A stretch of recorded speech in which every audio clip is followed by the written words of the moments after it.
नमस्कार दोस्तों। गुजरात के सूरत में रहने वाले कुछ लड़के जो कि कज़न्स थे, एक दिन रेंडमली डिसाइड करते हैं कि चलो अपने जो दादाजी है ना, उनका पुराना एक बंगलो है, वहाँ पर घूम कर आते हैं। वहाँ पर अभी कोई नहीं रहता है काफ़ी सालों से। उसके पीछे कुछ तो राज है, कुछ तो कहानी है। आज उसी चीज़ का एक्सपीरियंस करके आते हैं। वो अपने प्लान को अंजाम देने के लिए वहाँ पर पहुँचते हैं और फिर उनके साथ कुछ ऐसा होता है ना, जिसकी कहानी आज आप सुन के ऊपर से नीचे तक हिल जाएंगे। आइए जिया की ज़ुबानी फुल डिटेल में स्टार्टिंग से सब कुछ जानते हैं। ये जो घटना घटी थी ना, कज़न लोगों के साथ घटी थी और इन लोगों का नाम सबसे पहले जानना चाहिए। एक का नाम मंथन है, एक का नाम शुभम और एक का नाम माधव। ये तीनों भाई भाई ही थे और हमेशा से गुजरात के सूरत नाम के शहर में हमेशा से रहा करते थे। बचपन से वहीं पैदा हुए थे, वहीं पढ़ाई लिखाई कर रहे थे। एक ही घर में जॉइंट फैमिली में आराम से अपनी ज़िंदगी बिता रहे थे। ये लोग काफ़ी ज़्यादा अमीर घर के लड़के थे। इनके जो घर था इनका बहुत ज़्यादा काफ़ी बड़ा घर था। ये लोग कोई भी फेस्टिवल जब सेलिब्रेट करना होता था तो साथ में ही सेलिब्रेट करते थे, जिसकी वजह से इनको मज़ा भी बहुत ज़्यादा आता था।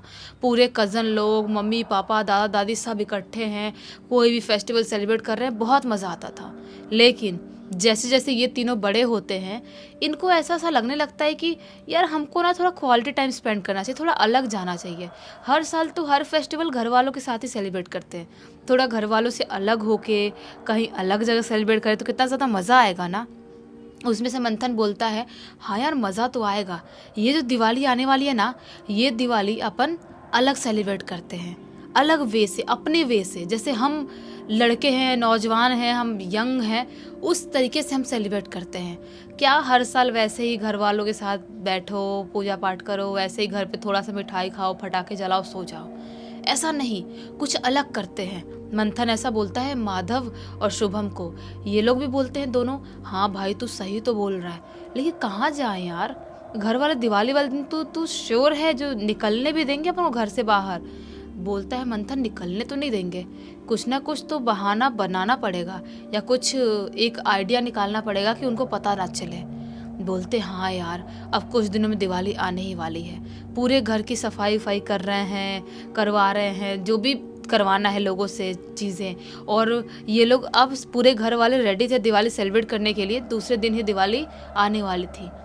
दूसरे दिन से पहले छोटी दिवाली रहती है, एक दिन पहले। तो जो भी शॉपिंग करनी है छोटी दिवाली दिन, जो भी चीज़ें करनी, डेकोरेशन करवाना है, वो सब कुछ करवा रहे हैं। उसके बाद बड़ी दिवाली दूसरे दिन आ जाती है, मेन दिवाली। मेन दिवाली के दिन अपने घर में दिए हुए सब लगाते हैं और पूजा पाठ करते हैं, घर वालों के साथ मिठाइयाँ खाते हैं, आस पड़ोस के लोग जो आते हैं इनके घर में उनके साथ सेलिब्रेट करते हैं। और अब तीनों इंतज़ार करने लगते हैं कि जल्दी जल्दी दिवाली मना के घर वाले सो जाएं। ये लोग कहीं ऐसी जगह जाने वाले थे जिसके बारे में घर वालों को बिल्कुल भी आइडिया नहीं था। उनको भनक तक नहीं थी कि ये इस जगह पे जा सकते हैं। ये तीनों वेट करने लगते हैं कि घर वाले सो जाएं और फाइनली रात के 12 बजे करीब तक घर वाले सो ही जाते हैं। दिवाली वाले दिन था, ज़्यादा लोग आ रहे हैं, सेलिब्रेशन हो रहा है, तो लेट हो ज़्यादा सोते। 12 बजे तक पूरे घर वाले लगभग सो गए। मंथन, माधव और शुभम एक ही कमरे में सोया करते थे, भाई भाई थे एकदम। तो ये लोग अब डिसाइड करते हैं कि अपनी कार निकालते हैं, अपनी कार निकाल के कार की चाबी लेके निकल जाते हैं। मंथन से पूछते हैं माधव और शुभम कि कौन सी जगह जा रहे हैं, बता यार, कोई रिजॉर्ट बुक किया है, कहीं अलग जगह जा रहे हैं? मंथन बोलता है, तुम लोग सोच क्यों रहे हो इतना? सोचो मत, बस चलो, मैं तुम लोग को एक बहुत ही अलग जगह लेके चलूँगा, तुम लोग को मज़ा आ जाएगा, तुम लोगों को बहुत खुशी होगी। बचपन से तुम लोग उस जगह पर जाना चाहते थे। लोग बोलते कौन सी जगह है यार, हमको याद नहीं आ रहा है। मंथन बोलता है चलो तो सही तुम लोग। ये चाबी वाबी लेते हैं, अपने घर के बाहर अपने कार में बैठते हैं और मंथन ही ड्राइव कर रहा है, शुभम और ये माधव बैठे हुए हैं। ये लोग कार चलाते चलाते मंथन काफ़ी आगे निकल जाता है, काफ़ी आगे, लगभग सूरत ख़त्म होने वाले एरिया तक ये लोग पहुंच जाते हैं। अब माधव बोलता है कि यार मंथन भाई तू क्या कर रहा है, कौन से एरिया में, किधर गली कोचे में लेके जा रहा है यार, जंगली इलाके में क्यों लेके जा रहा है? और ये एकदम आउटर इलाका हो गया, अपने सूरत मेन से तो बिल्कुल बाहर आ गए अपन, कहाँ लेके जा रहा है? मंथन बोलता है और 2 मिनट रुकना, पहुँचने ही वाले हैं। ये कार ड्राइव करते करते एक गली वाले एरिया में लेके जाता है और कार रोकता है एक बहुत ही ज़्यादा पुराने बंगलों के बाहर। माधव और शुभम बोलते हैं, एक सेकेंड, ये बंगलो देखा देखा क्यों लग रहा है थोड़ा थोड़ा। मंथन बोलता है, देखा देखा तो लगेगा ना, क्योंकि बचपन में देखे हैं अपन ने। तो शुभम बोलते हैं, बचपन में देखे हैं यार, कहीं ये वही बंगलो तो नहीं है जो अपने दादाजी जिस बंगलो के बारे में बताते हैं और अपन को बचपन में एक बार गाड़ी से जा रहे थे तो दिखाए थे इधर। मंथन बोलता है, बिल्कुल सही समझा, ये अपने ही पूर्वजों का बंगलो है जो हमारे दादा हमारे खानदान वाले लोग हमसे छुपा के रखे हैं। पता नहीं क्यों नहीं चाहते कि हम यहाँ पर आए। तभी माधव बोलता है, मुझे शायद पता है क्यों नहीं चाहते हैं। मंथन और शुभम बोलते हैं, क्यों क्यों नहीं चाहते हैं, क्या पता है तुझे, बता। तो बोलता है अपना ये माधव की, यार ये जो बंगलो है ना, दादाजी बचपन में मुझे बताए थे कि ये नॉर्मल नहीं है, ये शायद भूतिया है।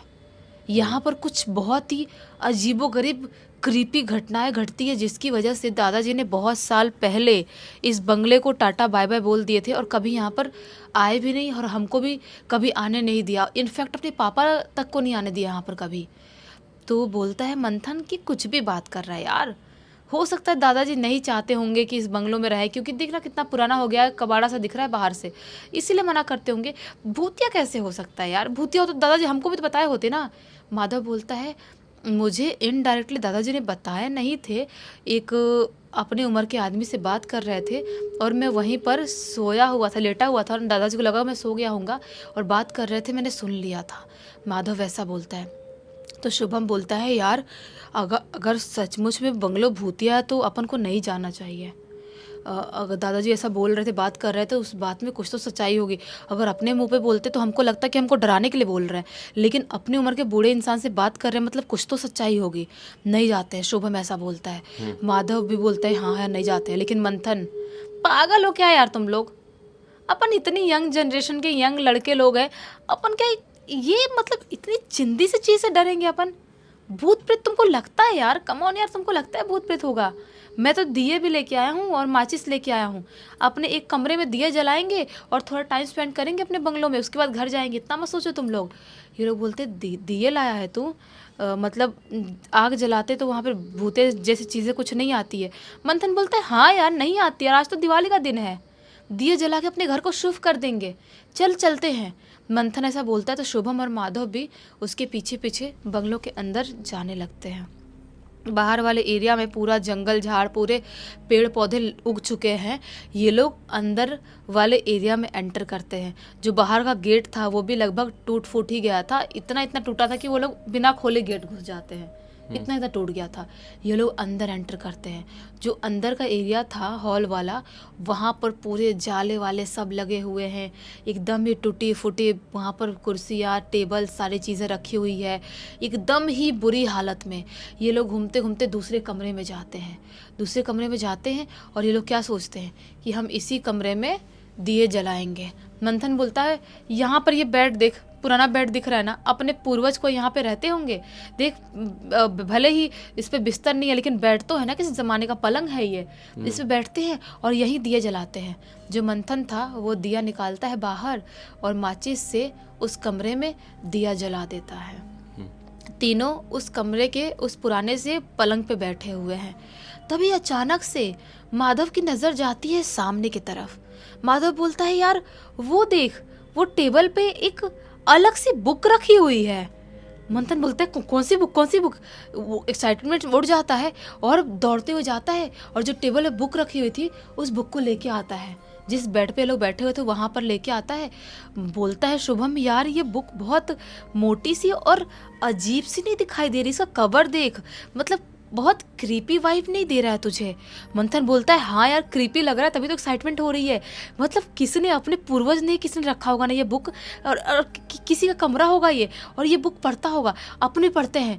माधव बोलता है, नहीं नहीं यार, दादाजी ने बोले थे ये बंगलो भूतिया है और तू बोल रहा है कि हम ये बुक पढ़ेंगे, हम नहीं पढ़ेंगे, पागल हो गया है क्या तू? माधव ऐसा मना करता है, लेकिन मना करने के बाद भी मंथन वो बुक खोल देता है, उसके पन्ने पलट देता है और जैसे ही बुक के एक पन्ने पलटा है उस किताब के, दिया अपने आप बुझ जाती है, जो दिया जल रही थी। अब ये लोग अपना फ्लैश लाइट जो था मंथन वो चालू करता है, अपने फ़ोन का फ्लैश लाइट, और वो बुक को देखना चालू करता है। पहले ही पेज पे अजीबोगरीब तरह के चित्र बने हुए हैं और वहाँ पर लिखा हुआ है, इस घर में रहते हैं हजारों शैतान, ऐसा लिखा हुआ है। और वो राक्षस वो कहीं से भी नॉर्मल नहीं है और उसकी वजह से इस खानदान के पूरे लोग, सारे लोग गायब हो गए। वो कभी भी कैसे भी वापस लौट सकता है और किसी को भी जिंदा नहीं छोड़ेगा। ऐसी ऐसी चीज़ें उस बुक पे लिखी हुई है। बहुत सारे पन्ने पलटता है, मंथन पढ़ता है ज़ोर ज़ोर से और बहुत सारी चीज़ें ज़ोर से करके बहुत पन्ने पलट देता है। थोड़ी बहुत चीज़ें पढ़ता है, बोलता है यार इतनी मोटी बुक, अभी बैठेंगे पढ़ने तो सुबह का टाइम हो जाएगा, कौन पढ़ेगा। पढ़ते पढ़ते पढ़ते ये लोग लास्ट पेज तक आ जाते हैं, ऐसे ही पलटते पलटते पलटते। तभी लास्ट पेज पे लिखा हुआ था, शैतान से बचने का उपाय। जैसे ही शैतान से बचने का उपाय ऐसा लिखा था, वैसे ये लोग पढ़ने ही वाले होते हैं कि बाहर से किसी के जोर से चीखने की आवाज़ सुनाई देती है। और जैसे ही बाहर से जोर से चीखने की आवाज़ सुनाई दी, जो मंथन तो भड़बड़ा जाता है और माधव भी डर जाता है। वो बोलता है बाहर बाहर कौन चीख रहा है यार, कोई आ तो नहीं गया, अपनी गाड़ी बाहर देख के कुछ गड़बड़ तो नहीं है। माधव बोलता है चल यार देखते हैं यार, बहुत डर लग रहा है। मंथन बोलता है हाँ यार डर तो मुझे भी लग रहा है, कोई आ तो नहीं गया, चल चल देखते हैं। ये लोग उस कमरे से बाहर निकलते हैं और जैसे उस कमरे से बाहर निकलते हॉल वाले एरिया में आते हैं, वहाँ के एक दीवार से इनको खून टपकता हुआ दिखाई देता है, बहुत सारे अमाउंट में। ऐसे दीवार से ऐसे करके खून टपक रहा है। ये लोग अभी खून को देख ही रहे होते, तभी इनके पीछे से किसी के जोर से चिल्लाने की आवाज़ सुनाई देती है। और जैसे ही जोर से चिल्लाने की आवाज़ सुनाई देती है, पीछे पलट के देखते हैं।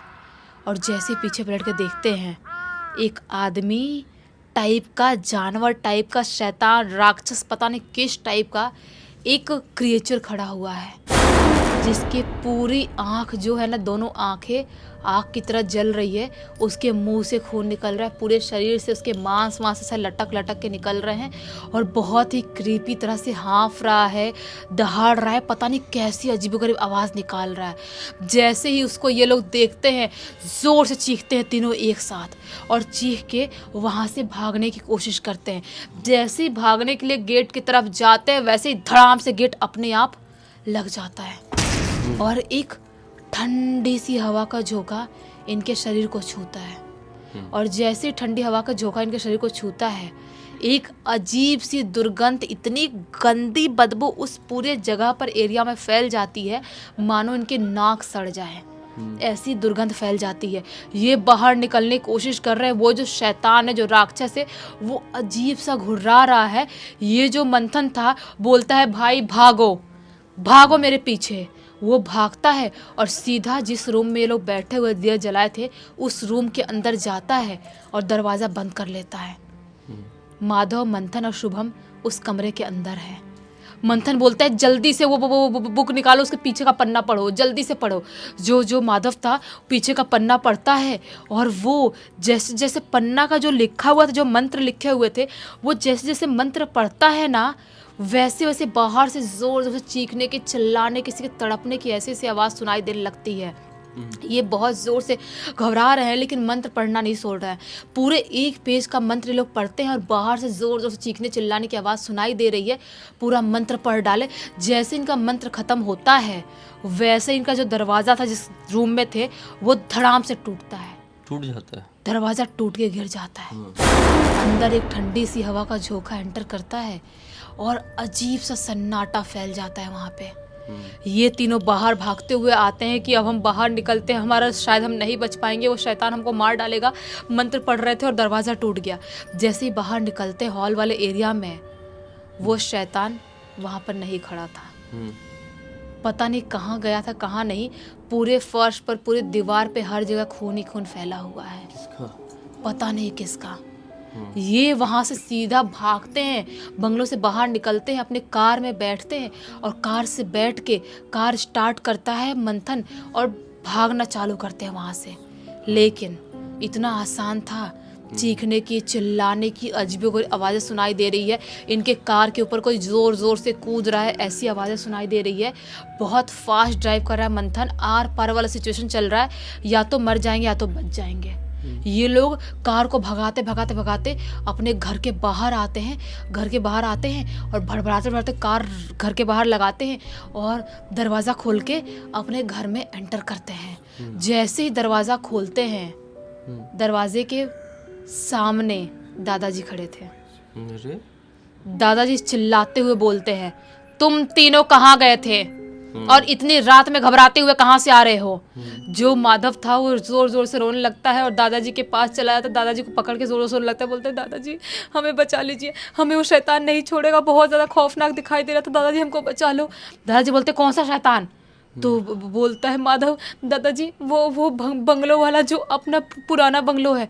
दादाजी बोलते क्या बात कर रहे हो तुम लोग? दादाजी अजीब से लड़खड़ा जाते हैं। मंथन बोलते हैं, दादाजी प्लीज़ हमको माफ़ कर दीजिए, मेरी ही गलती है, मैं ही इन लोगों को लेके गया था, मुझे पीट लीजिए भले ही, लेकिन हमें बचा लीजिए, वो शैतान शायद हमारे पीछे आ गया है। दादाजी बोलते हैं जल्द दरवाज़ा बंद करो। दादाजी दरवाज़ा बंद करते हैं, मंदिर से गंगा जल लाते हैं, तीनों के ऊपर छिड़कते हैं और बोलते हैं मेरे साथ पूजा रूम में बैठो।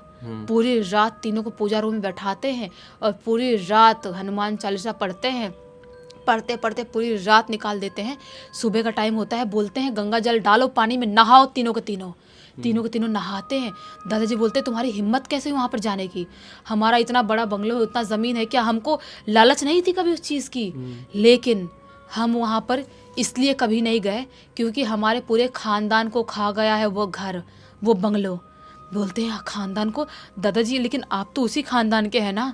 दादाजी बोलते हैं वो मेरी किस्मत अच्छी थी जो मैं बुआ के घर गया हुआ था और अचानक से बुआ के घर खबर आती है कि जो मेरे माता पिता, जो मेरे भाई बहन सब लोग हैं, वो अचानक से कहीं गायब हो गए या कुछ। एक घर से चीखने की आवाज़ सुनाई दी और पड़ोस वड़ोस वाले लोग गए घर में तो गायब हो गए थे और उसके बाद कभी नहीं मिले। और बहुत सारे लोगों का मानना ये है कि पंडित जी को दिखाई जब सब कुछ किए कि उस बंगलों में, उस घर में किसी शैतान का कब्जा हो गया था, जिसकी वजह से सारे के सारे लोग गायब हो गए या तो उनके साथ कुछ हो गया। और जो मेरी बुआ थी, दादाजी बोलते हैं मेरी बुआ, हमें कभी जाने नहीं दिया उस बंगलों में और अपने पास ही बुआ जी ने रखी और अपने पास ही रख के मेरा शादी ब्याह सब करवाई। और उसके बाद मैं अपनी ज़िंदगी में जो भी करा हूँ खुद के दम पे करा हूँ। उस बंगलों में कभी जाने की हिम्मत नहीं कर पाया। तुम लोगों को भी इसीलिए कभी वहाँ पर जाने के बारे में बताया नहीं, तुम्हारे पापा तक को नहीं बताया मैंने, और तुम लोग वहाँ चले गए। बेटे ऐसे नहीं चलेगा।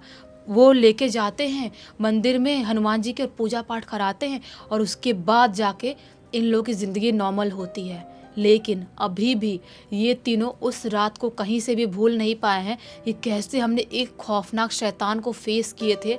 शायद उस रात हम मर सकते थे, लेकिन ऊपर वाले कृपा से, भगवान की कृपा से हमारे अच्छे कर्म थे जो हम जिंदा बच गए। चलो जैसा भी हुआ अच्छा ही हुआ, आखिरकार इन तीनों की जान जो बच गई। इस पूरी घटना की जानकारी किसके थ्रू मिली है? इस पूरी घटना की जानकारी इनका एक कॉमन फ्रेंड है रियान, उसने लिख के भेजा।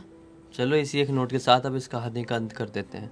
अब तक इस वीडियो को देख लिए थे तो लाइक ज़रूर कर देना, चैनल को सब्सक्राइब करके बेल आइकन दबा के ऑल के ऑप्शन में क्लिक करना, क्योंकि इसी तरह के हैरान कर देने वाले खौफनाक वीडियोस डेली आप लोग के सामने लेके आते रहते हैं। इंस्टाग्राम के लिंक इस वीडियो के डिस्क्रिप्शन बॉक्स में जाए, क्लिक करके डायरेक्टली वहाँ पर पहुँच जाना।